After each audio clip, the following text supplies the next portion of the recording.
I think I'm more the Hakuna Matata guy for sure. I mean, that stuff's fun. At first, thanks for meeting me and for your time. Probably a lot of people thinking, hey, after making Moonlight, after making Beale Street, he's done so much movies and productions, social critic movies. Now he's turning to live action animation with Mufasa. What happened that you said, this is it, this is what I want to do? Because we knew that you were not sure in the beginning to take this road. Well, nobody knew that. I'm just being honest about it. And I am saying I'm being honest about the fact that I was unsure about it, not because of what it was, but because of the conversation that we're having right now. I also had done The Underground Railroad, which is a project I'm very proud of, that I actually made at the same time. For the first year, these two projects overlapped. I don't know. This story is one that I grew up with, and when I finally allowed myself to read the script, I could just see that there were things these characters were going through that was directly related to the things that, characters like Sharon in Moonlight had gone through. And yet it was an opportunity to tell that kind of story with a completely different set of tools. And I think from 2014 to about 2020, which is when I got offered this project, I had made at that point about 15 hours of moving image content. Moonlight 2 hours, Beale Street 2 hours, The Underground Railroad 10 hours, then if you add in the gaze, 11 hours. And it was all sort of with the same energy and the same tone.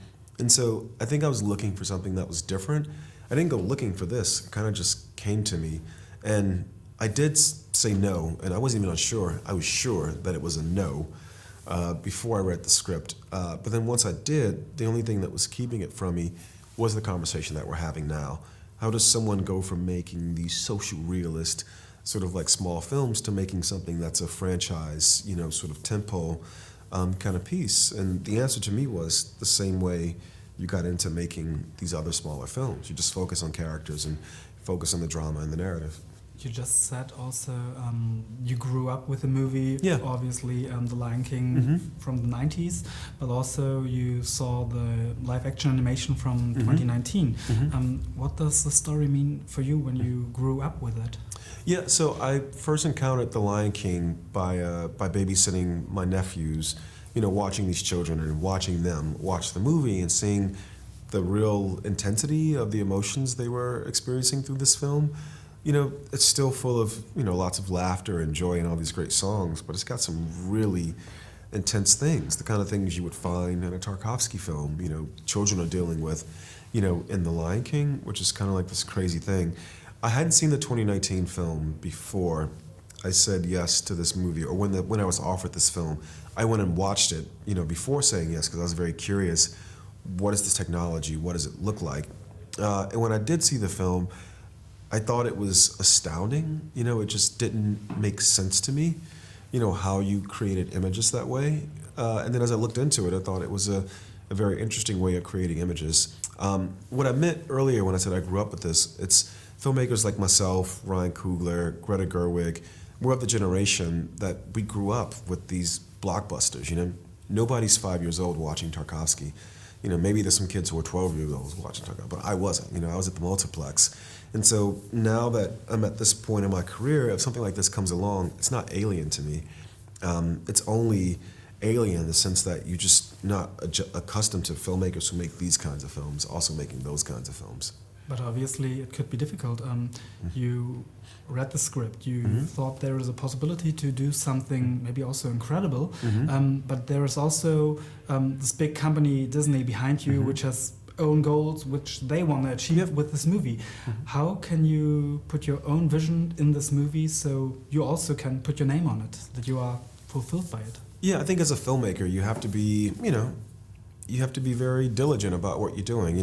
The studio has a lot of things, a lot of influence. They don't have cinematographers, they don't have editors, they don't have production designers, they don't have the building blocks of what it takes to make a film, so they can't actually control the images that are being recorded by the filmmaking process. Once you start to build those images into an edit, of course they have their opinions and it's their movie, so you have to work with them. With this studio, it was really cool.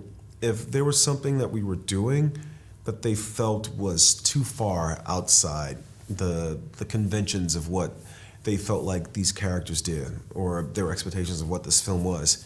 They didn't say, don't do that, do this. They said, why are you doing that? What is it about? Da-da-da-da. Okay, maybe if you found another way to do that, we could see how that could work. And so as an artist, as a practical artist, you're in someone else's house, but you're still cooking the meal. And you're cooking a meal both for yourself and for the audience, and you're always trying to find a way to sort of hit that sweet spot. Because again, when I first read the script, there was something in it that was undeniably great, that I thought fused very well with my aesthetic.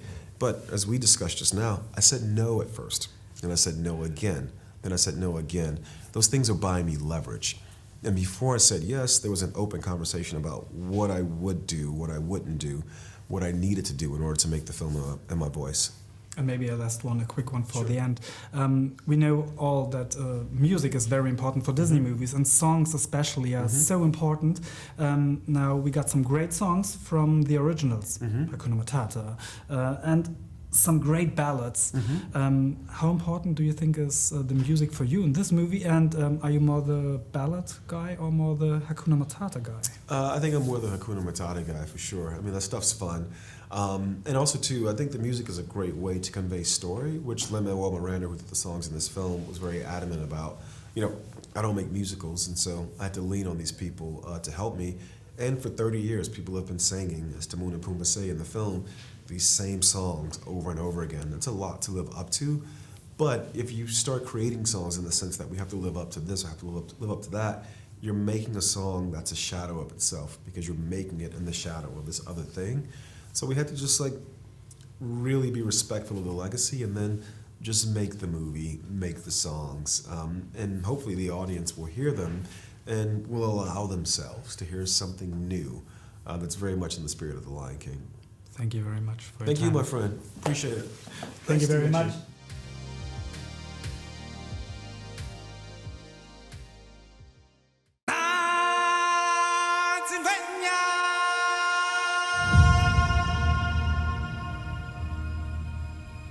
Diese Geschichte beginnt weit hinter den Bergen und den Schatten. Auf der anderen Seite des Lichts.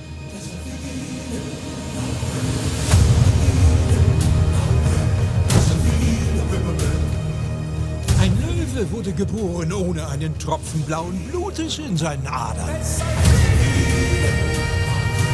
Ein Löwe, der unser Leben auf ewig verändern sollte.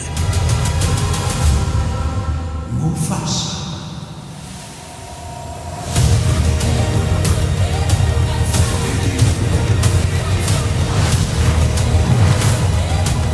Die Erde wird beben. Das Schicksal erwartet dich.